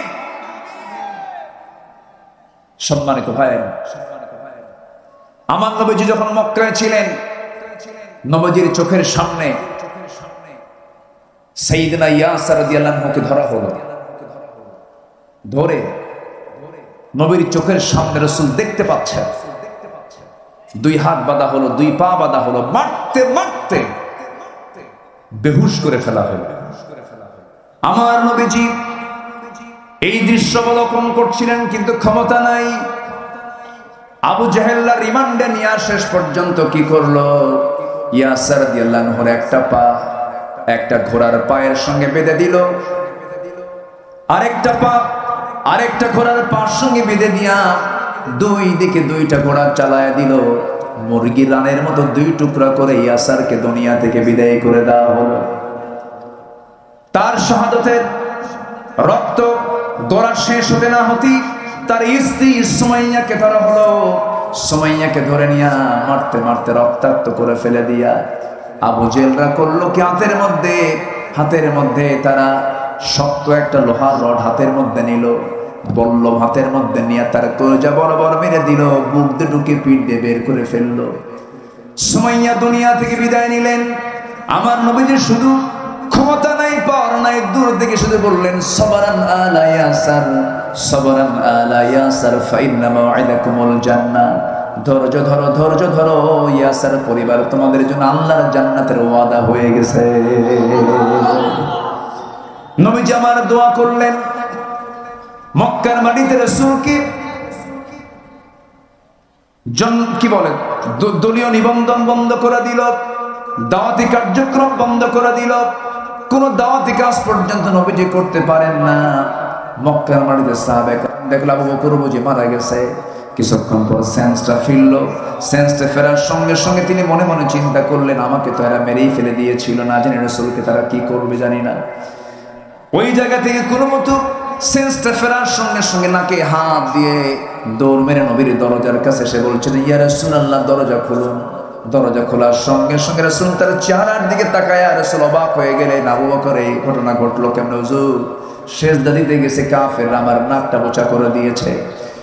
মক্কার হাওয়া ভালো না, মক্কার পরিবেশ ভালো না। ইয়া রাসূলুল্লাহ, আপনাকে তারা চোরা গুপ্ত হামলা করতে পারে, আপনি তাড়াতাড়ি বের হয়ে আসুন। রাসূলকে সেই জায়গা থেকে বের করে নিয়ে মক্কার বাইরের সাইডে চলে গেলেন। প্রচন্ড ক্ষুধা। রাসূল বলছেন, আবু বকর, যে পরিমাণ রক্তক্ষরণ হচ্ছে তোমার দেহ থেকে, না জানি তুমি মারা যাও কিনা, দেখি তোমার জন্য কোনো খাবার সংগ্রহ করা যায় কিনা। ওই মক্কার মরু অঞ্চলে খুঁজতে খুঁজতে খুঁজতে খুঁজতে তিনি মেষের পাল দেখলেন, পেলেন না। উটের পাল দেখলেন, পেলেন। একটা ছাগলের পাল দেখতে পেলেন। ছাগল পালের সামনে গিয়ে দেখেন একজন রাখাল সামনে দাঁড়ানো। নবীজি রাখালকে লক্ষ্য করে বলছেন, রাখাল, একটা ছাগি দেবে নাকি, কি করবেন? ছাগিটার দুধ দহন করব। সঙ্গে সঙ্গে সে রাখাল বলছেন, না না, দেওয়া যাবে না, কারণ এই ছাগলগুলোর মালিক তো আমি নই। আপনাকে যদি ছাগিটা যদি দুধ দহন করতে দেয়, আমানতের খেয়ানত হয়ে যাবে। আমার নবীজি হঠাৎ করে মনে মনে চিন্তা করলেন, আহারে, এই তপ্ত মরুর ভিতরে একজন ছাগলের রক্ষণাবেক্ষণকারী একজন রাখাল, ঈমান না, তার মধ্যে ঈমান নাই, কিন্তু ঈমানের গুণটা আমানতের খেয়ানতকারী সে নয়। কি সুন্দর করে আমানতের কথা বলছি। সঙ্গে সঙ্গে তিনি বলছেন, ও রাখাল, তুমি আমাকে এমন একটা ছাগি দেবে যে ছাগিটার ওলানে এখনো দুধ আসে নাই, ছোট্ট ছাগি হলেও চলবে। রাখাল মনে মনে চিন্তা করে, লোকটা পাগল নাকি, ছোট্ট ছাগি দিয়ে কি করবে দেখি। ছোট্ট একটা ছাগি যখন নবীর হাতে যখন দিয়ে ফেললো, ওই রাখাল তোমার চিন্তাও করো না এই হাতের মধ্যে এত বরকত আছে। নবীজি ছোট্ট ছাগিটা হাতের মধ্যে নিলেন, ওলানের মধ্যে নিলেন, হাতের মধ্যে নিয়ে দুই পায়ের মাঝখানে নিলেন, ওলানের ঠিক বরাবর তিনি দুটো হাত রাখলেন। রাখার সঙ্গে সঙ্গে রাসূল বিসমিল্লাহ বলে ফু দিলেন। ছোট্ট ছাগির গোটা ওলান জুড়ে দুধ পূর্ণ হয়ে গেল। নবীজি আমার রাখালকে বলেন, রাখাল, একটা বাটি আমাকে দাও, একটা পাত্র আমাকে দাও। একটা পাত্র যখন তার হাতে দেওয়া হলো, আমার নবীজি পাত্র হাতের মধ্যে নিয়ে দুধ দহন করলেন। দুধ দহন করতে করতে বাটিটা দুধ পূর্ণ হয়ে গেছে। রাসূল বলেন, আবু বকর, রক্তাক্ত হয়েছে সকালবেলা, এখন তুমি বরকতের দুধ পান করো। নবীজি তার হাতে যখন দিলেন, বিসমিল্লাহ বলে তিনি পান করা শুরু করলেন। এত দুধ পান করলেন যে তার পেটের চামড়া টাইট হয়ে গেছে, কিন্তু চুল পরিমাণ দুধ কমলো না। রাসূল বলছেন, আবু বকর, কেমন খাইছো? হুজুর, খাইলাম তো মজবুত মতো, কিন্তু আমার পেট ভরে গেল, কিন্তু বাটি থেকে দুধ আমি কমাতে পারছি না। রাসূল বললেন, তুমি দুধ কমাতে পারবে না, রাখালকে দিয়ে দাও। রাখালকে দেওয়া হলো। রাখাল যখন শুরু করলো, আর রাসূল বিসমিল্লাহ বলে দিলেন, সেও পান করা শুরু করলো। সেও তৃপ্তি ভরে দুধ পান করলো, কিন্তু বাটির দুধ, পাত্রের দুধ চুল পরিমাণ কমলো না। রাসূল বলছেন, শোনো আমার সাহাবী আবু বকর, এই জায়গায় যদি আল্লাহর কিছু বান্দা থাকতো, তারাও সবাই মিলে বাটির দুধ কমাতে পারতো না, যতক্ষণ আমি আমার ঠোঁটটাই বাটিতে না লাগাবো। আমার রাসূল সর্বশেষ করলেন কি, বাটিতে হাতের মধ্যে নিলেন, বিসমিল্লাহ বলে সেবন করলেন, দুধটা ফুরে গেল। এবার বলছেন, রাখাল, তোমার বাটি তোমার হাতে রাখো, তোমার ছাগলটাও তোমার হাতে রাখো, আমরা এখন রওনা দিলাম। আবু বকর, চলো চলে যাই।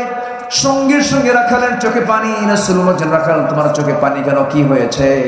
রাখাল বলছে, আমাকে আপনি রেখে যাচ্ছেন কেন? আপনি আমাকে সঙ্গে করে নিয়ে যান।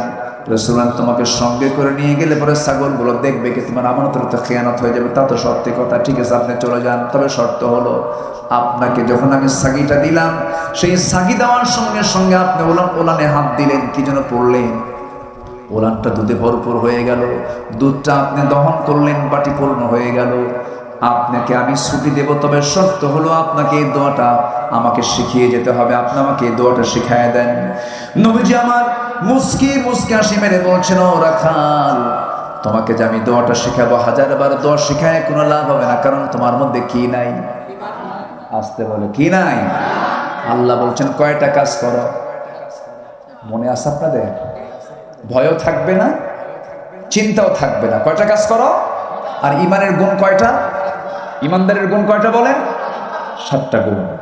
অনেকগুলো কথা পড়ে আছে। আমার নবীজি বললেন, ও রাখাল, 1000বার দোয়া পড়লেও কোনো কাজ হবে না, কারণ তোমার মধ্যে কি নাই?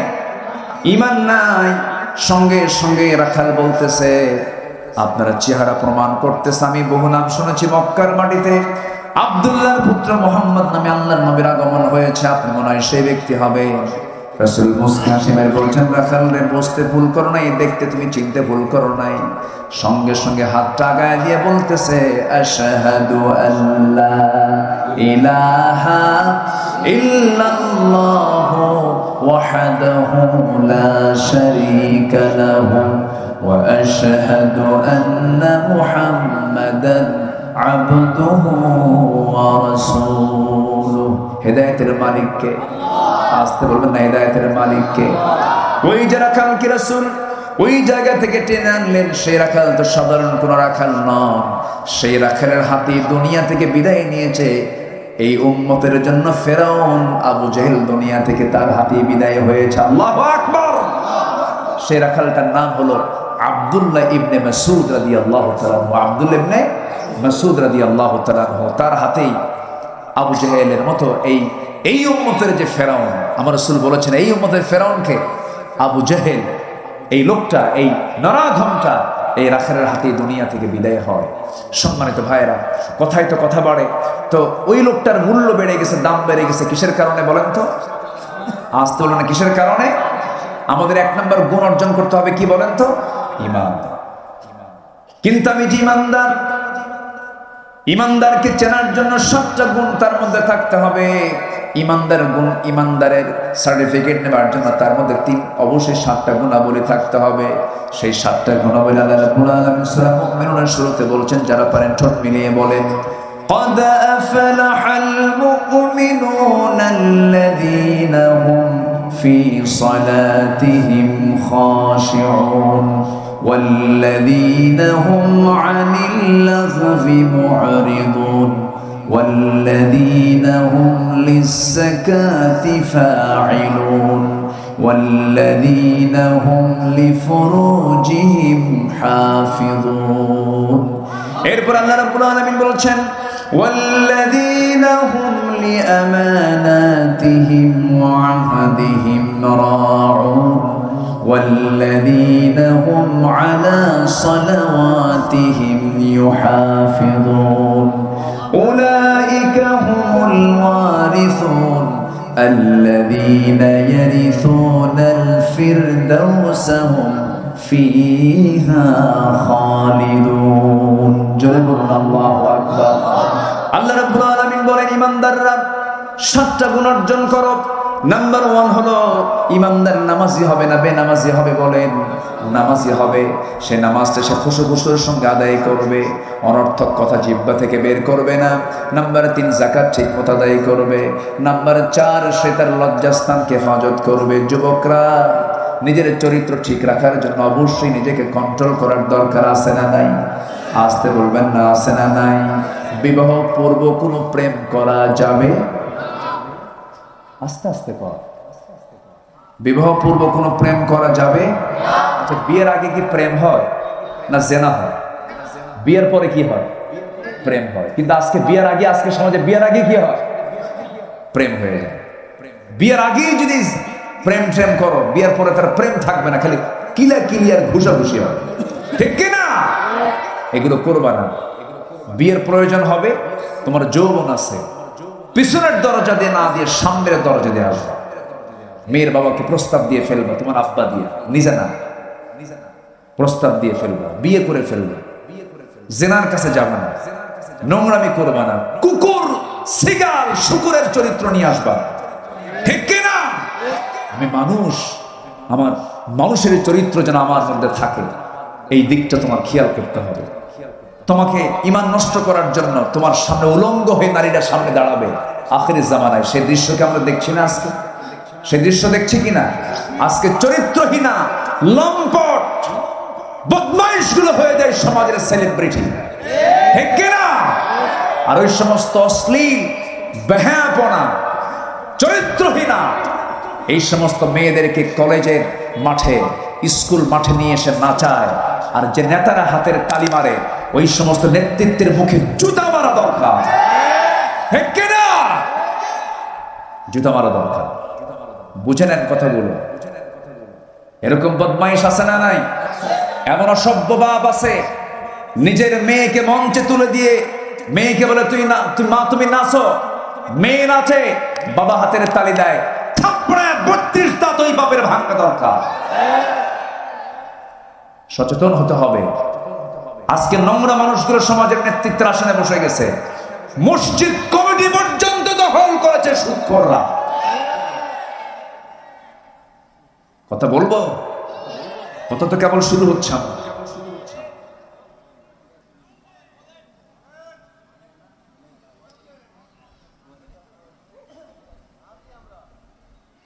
শোনেন, আজকে যদি আমরা সচেতন হতাম, অন্তত মসজিদ কমিটি কোন মক্ষর স্বার্থ দখল নিতে পারত না। সচেতন হওয়ার দরকার আছে না নাই? আজকে আপনার সামনে দাঁড়াবেন না, আপনাকে পাড়ায় মারবে। দাঁড়াতে হবে কম ফানজির রাব্বাকা ফাকাব্বির। চোরের সংখ্যা 10 জন, বাড়িওয়ালা 1 জন। শক্তি কার বেশি? কার শক্তি বেশি? আমরা বাড়িওয়ালা, ওরা চোর। শুধু হুঙ্কার দরকার, সব বঙ্গোপসাগরে হাবুডুবু খায়া পড়বে। সাথে শুধু ইমানটা থাকতে হবে। কি থাকতে হবে? ইমানটা থাকতে হবে। নামাজ পড়বো তো ভাই? আজকে আমার দেশে এখন মসজিদ বেশি না মুসল্লি বেশি? বলেন তো। সেদিন এক মসজিদে ঢুকলাম ফজরের সময়, ঢুকে দেখি মোট 3 জন মুসল্লি, আমি সহ, আর বাকি 2 জন হলো ইমাম আর মুয়াজ্জিন আর আমি। মসজিদ টাইলস, এসি, মাইক টনটনা, কিন্তু মুসল্লির খবর নেই। আসল মুসল্লি জোহরের না ফজরের? বলেন বলেন বলেন। একটা আদর্শ গ্রাম তাকে বলা যায়, যে আদর্শ গ্রাম সেটাই বলবো আমরা, যে গ্রামে ফজরের নামাজে মসজিদ টইটম্বর হয়ে যাবে মুসল্লি দিয়া। তা কি আছে? তা তো গ্রামের এই মাথায় একটা, মাঝখানে একটা, আর ওই মাথায় আর একটা মসজিদ। আমি কি ভুল বলতেছি? মুসল্লি নাই। মসজিদ বেশি দরকার না মুসল্লি বেশি দরকার? সভাপতি সুদ খায়, সেক্রেটারি মদ খায়, আর ক্যাশিয়ার মহিলার পিছনে বসে থাকে। আছে না নাই? অন্যের বাড়ি গিয়ে ধরা খায়। এখন সভাপতির সামনে এখন খতিব ওয়াজ করবে কেন? ওয়াজ করতে নিয়ে হঠাৎ করে একদিন বলেই ফেলছে যে আয়াত, ইয়া আইয়ুহাল্লাযীনা আমানু তাকুল্লাহা ওয়া যারু মা বাকিয়া মিনার রিবা। আমি যেখান থেকে আজকে তেলাওয়াত করেছি, একটা অপরাধ আছে যে অপরাধ করা মানে আল্লাহ রাসূলের বিরুদ্ধে যুদ্ধে না। যেরকম নাউযুবিল্লাহ। সে অপরাধটা কি জানেন? সুদ। সেটা কি বলেন? সুদ। সুদ তো সাক্ষী রাখতে যায়। আস্তে কর, আছে আছে।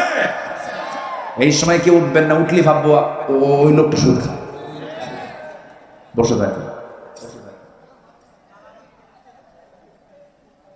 সুদ, সুদের করাল গ্রাস আমার দেশে আজকে বিরাজ করছে। সুদ আছে যেখানে, বলেন সুদ আছে যেখানে। মাহফিলে বললাম ঠিক আছে, মাহফিল শেষে চলে গেলে তার সমস্যা। সেদিন এক মাহফিলে বললাম, গো বড় না মা বড়? কি সুন্দর করে চিৎকার মেরে কয় মা বড়।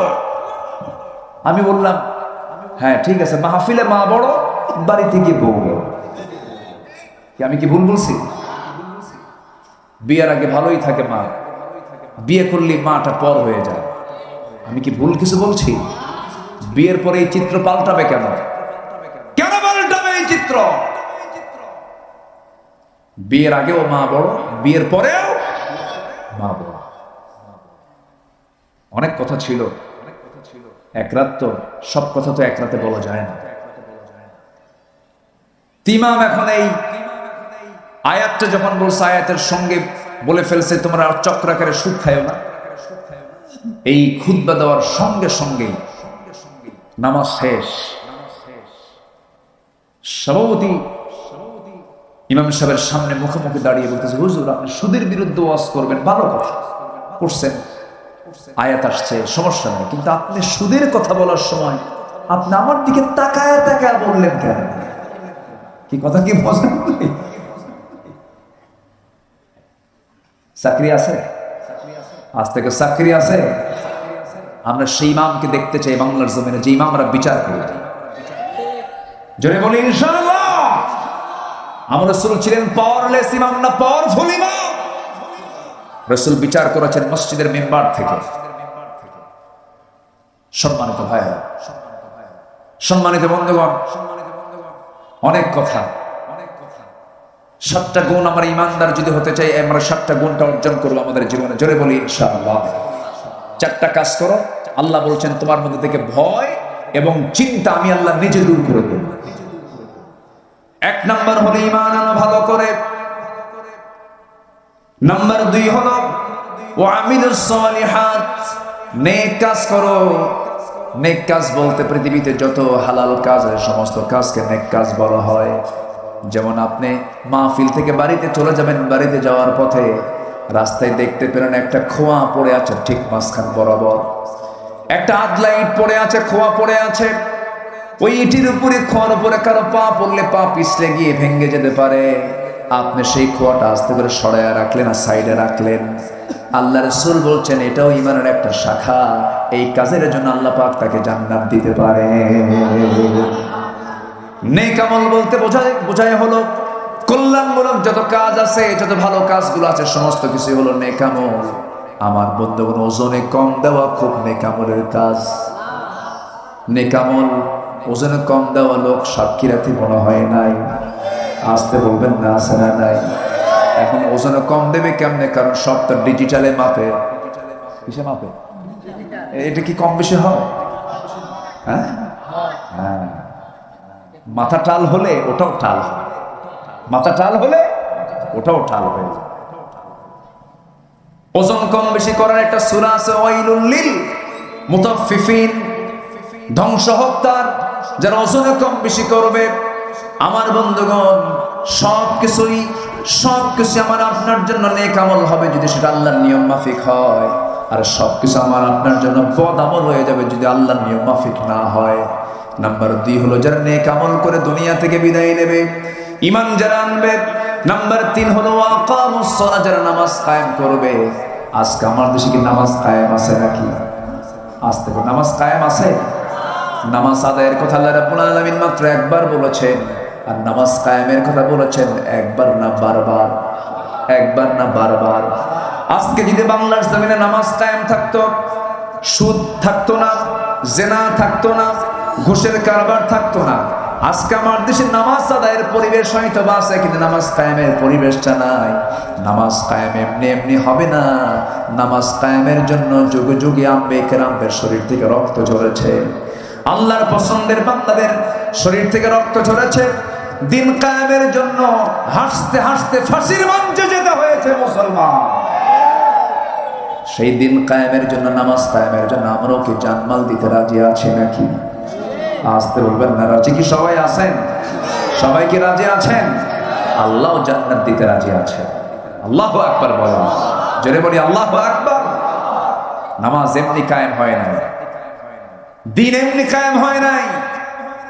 আমার নবীজি এই দিন কায়েমের সংগ্রাম করতে গিয়ে নবীজির দেহ থেকে রক্ত ঝরেছে, নবীজির পবিত্র দেহ থেকে দাঁত ভেঙে গেছে।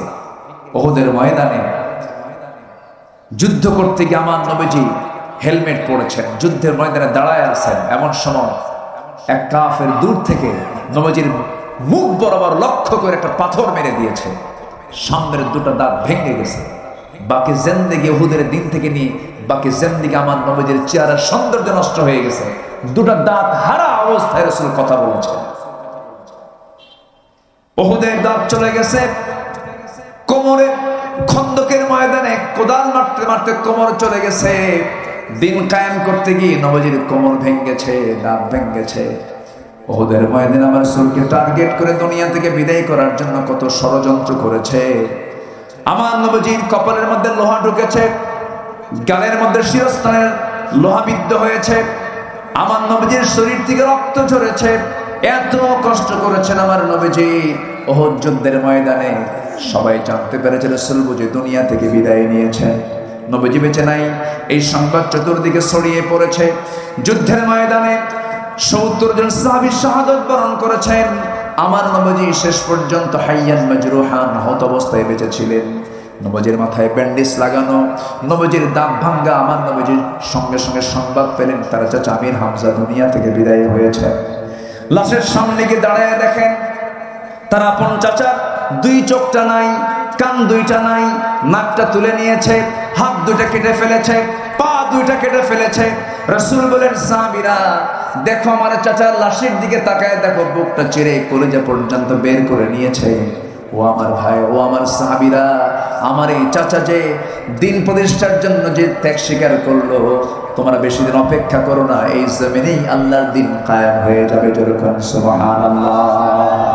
আমার নবীজি বলেন সাহাবীরা আমার চাচা আমির হামজার লাশ এবং আমার প্রিয় সাহাবী আব্দুল্লাহ বিন জাহাশের লাশ এক কবরে দাফন করে দাও। কারণ আমার সাহাবী আব্দুল্লাহ বিন জাহাশের লাশের যে অবস্থা, আমার চাচার লাশের সে অবস্থা, নাক কাটা কান কাটা অবস্থায় সেদিন তারা আল্লাহর সামনে হাজির হবে।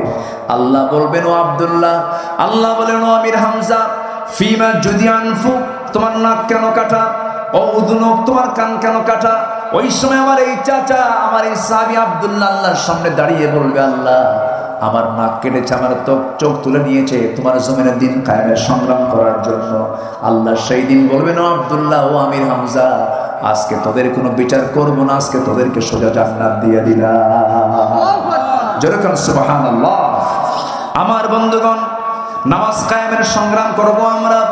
নাম্বার 4 হলো যাকাত যারা আদায় করবে, এই 4টা কাজ যারা করবে আল্লাহ রাব্বুল আলামিন বলছেন, আল্লাহ রাব্বুল আলামিন দুটো অফার দিয়েছেন। 1 নম্বর অফার হলো লাহুম আজরুহুম ইনদা রাব্বিহিম, আল্লাহ বলছেন তাদের জন্য আমি আল্লাহ সীমাহীন পুরস্কার রেখে দিয়েছি। যেরকম সুবহানাল্লাহ।